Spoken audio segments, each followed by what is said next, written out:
Okay, everybody, Nick Dutch back again. I've been speaking a lot about intention, attention, and perception because I think it's a lot better to say that than to use the word will. In a lot of books about magic, they'll say, well, it happens in accordance with the will of the practitioner. What? What do you mean by the will? Can you be specific? What layers of the mind are we talking about here? What layers of the being that you are being affected here? And how is your perception being shifted specifically to either divine or to invoke and evoke and all the other fun stuff that we do?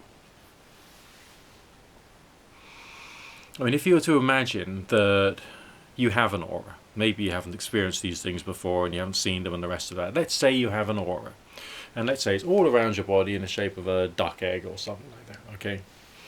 But it's like, it's not solid, all right? It changes and shifts as your awareness moves on to other things, or indeed your emotionality changes from moment to moment, and your various like body armor and stress and the rest of that pick up, or maybe you go the other way and you get really, really relaxed. It changes things about the energy field.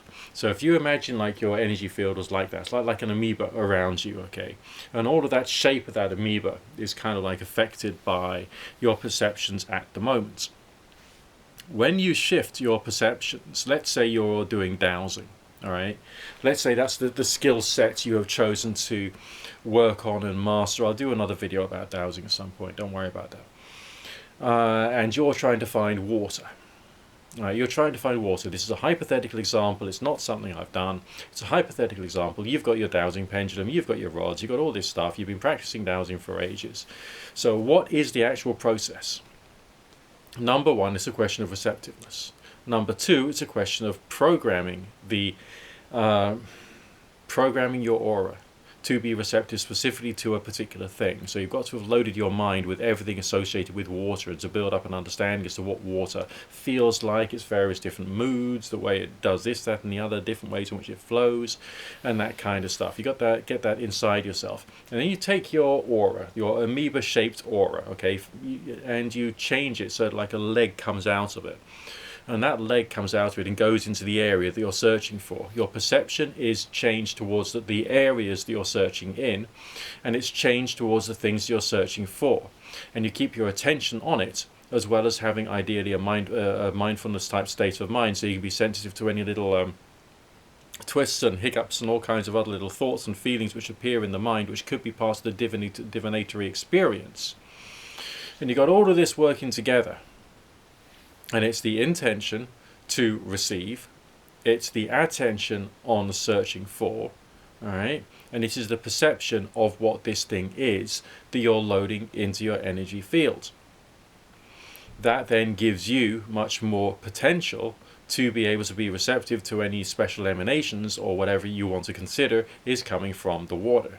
Now, that could be your energy field interacting with the water. It could be the energy field of the water itself interacting with your energy field.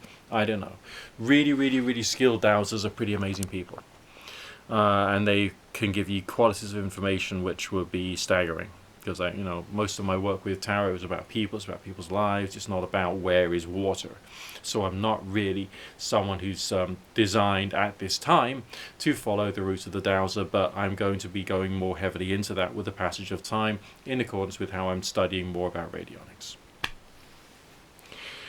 Hope that makes sense. And is that a useful model to help you to understand this stuff?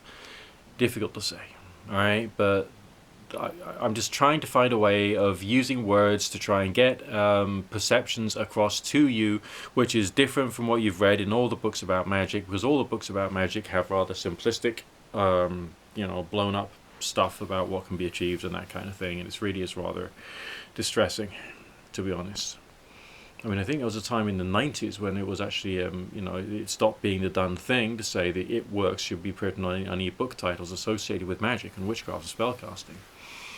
But, but the culture has lagged behind that for some reason. Either way, never mind. I'll speak to you again very soon with more contents from the depths of my head.